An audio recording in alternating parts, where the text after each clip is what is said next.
Bismillahirrohmanirrohim. Assalamualaikum warahmatullahi wabarakatuh. Salam guru penggerak, saya Aan Juariah dari SLB Negeri 2 Sentra PKPLK Kota Cimahi, calon guru penggerak angkatan ke-8. Pada kesempatan ini saya akan menyampaikan koneksi antar materi kesimpulan dan refleksi filosofis pendidikan Ki Hajar Dewantara. Mulai dari diri. Kenapa harus mulai dari diri? Dengan mengenal diri, kita dapat mengetahui kekuatan dan kelemahan diri. Sebagai pendidik, saya mengumpamakan pohon sebagai simbol diri. Pohon melambangkan pertumbuhan dan perkembangan berkelanjutan. Dalam pendidikan menggambarkan proses pembelajaran dan perkembangan individu sepanjang kehidupan. Akar pohon melambangkan landasan yang kuat terkait pondasi pengetahuan, nilai-nilai dan keterampilan dasar yang penting dalam proses pertumbuhan ataupun pembelajaran. Cabang pohon melambangkan keterampilan, pengetahuan dan keahlian yang diperoleh.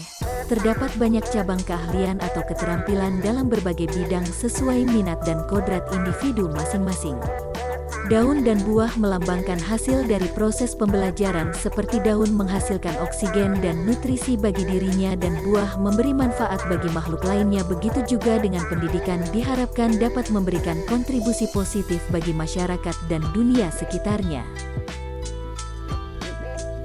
Dasar-dasar pendidikan Ki Hajar Dewantara. Pendidikan merupakan tuntunan terhadap segala kekuatan kodrat yang dimiliki anak agar mampu mencapai keselamatan dan kebahagiaan yang setinggi-tingginya, baik sebagai manusia maupun sebagai anggota masyarakat. Pengajaran adalah segala upaya yang dilakukan oleh seorang pendidik untuk mengantarkan atau menuntun peserta didiknya dalam mengembangkan potensinya sesuai dengan tuntutan zaman, sehingga mencapai kebahagiaan hakiki.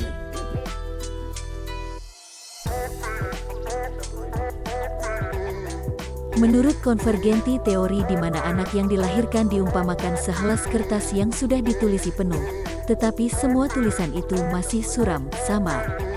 Sehingga pendidikan berkewajiban dan berkuasa untuk menebalkan segala tulisan yang suram yang berisi baik. Perlu adanya penguasaan dan pengenalan diri dalam pendidikan sehingga dapat menghasilkan anak dengan budi pekerti atau karakter yang baik.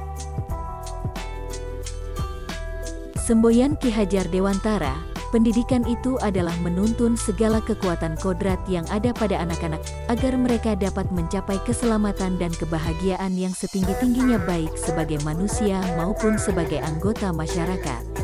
Dalam proses menuntun, dapat dilakukan dengan 3 semboyan Ki Hajar Dewantara, yaitu, Ing Ngarsa Suntulada, artinya di depan pendidik menjadi teladan bagi peserta didik. Ing Madya Mangun Karsa, artinya di tengah-tengah pendidik membangun semangat peserta didik. Tutwuri Handayani, artinya di belakang pendidik memberi dorongan bagi peserta didik. Kodrat alam dan kodrat zaman. Pendidikan yang diterapkan adalah pendidikan yang berpihak pada murid, dengan mengarahkan kodrat alam yang berada dalam dirinya yang diselaraskan dengan kodrat zamannya. Pendidikan menciptakan ruang bagi anak untuk bertumbuh secara utuh agar mampu memuliakan dirinya dan orang lain, merdeka batin, dan menjadi mandiri, merdeka lahir. Budi pekerti, pendidikan atau tuntunan dan pengajaran yang sesuai akan menghasilkan peserta didik yang memiliki kecakapan hidup atau budi pekerti atau karakter. Anak yang memiliki budi pekerti adalah anak yang mampu menyelaraskan antara cipta, rasa, karsa, dan karya atau kognitif, afektif, dan psikomotor. Kesimpulan dan refleksi. Sebelum mempelajari modul 1.1, di SLB Negeri 2 Sentra PKPLK pada dasarnya sudah menerapkan proses pembelajaran yang berpihak pada murid, di mana setiap murid kami pandang unik dan mempunyai kekhususan tersendiri. Dengan adanya asesmen awal dapat menentukan proses pembelajaran sesuai kodrat alam dan kodrat zamannya. Di SLBN 2 Sentra PKPLK saya sebagai pendidik anak dengan hambatan pendengaran atau tunarungu, di mana tunarungu disebut insan visual karena sebagian besar informasi diterima oleh indera visual atau penglihatan mata, maka gaya atau metode pembelajaran dibuat lebih banyak visualisasinya. Setelah mempelajari modul 1.1, saya mendapat penguatan pemahaman bahwa pemikiran pendidikan menurut Ki Hajar Dewantara sangat sesuai dengan pendidikan untuk anak berkebutuhan khusus. Dengan menerapkan pemikiran Ki Hajar Dewantara, saya berharap peserta didik berkebutuhan khusus di sekolah saya dapat merasa didengarkan, diperhatikan, dan didukung dalam aktivitas pendidikan mereka. Hal ini berpengaruh pada peningkatan kualitas pendidikan dalam menghasilkan peserta didik yang lebih berempati, mandiri, dan berkembang secara holistik.